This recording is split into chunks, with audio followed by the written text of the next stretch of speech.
কঠিন পাক মানে খুব ভালো শুকরিয়া আমাকে ভিতরে একটা বাবুর্চি হয়ে গেছে নুরা দাদা গেছে সরকার ভাই আমি তাইতে বুঝছেন তাহলে আরো স্বাদ হতো এত কষ্ট মাছি ভালো হতো না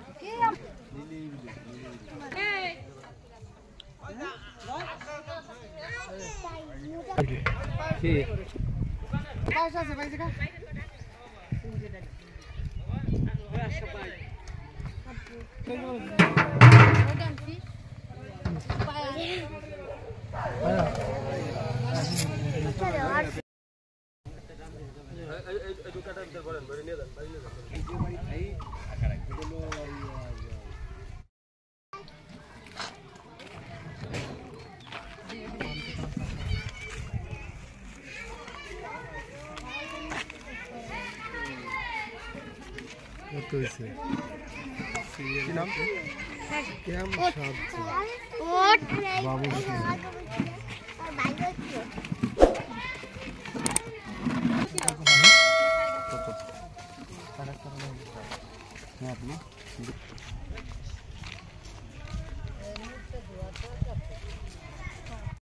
আসসালামু আলাইকুম গাইস, আপনাদের যদি আমার ভিডিওটা ভালো লাগে চ্যানেলটি সাবস্ক্রাইব করে দিবেন।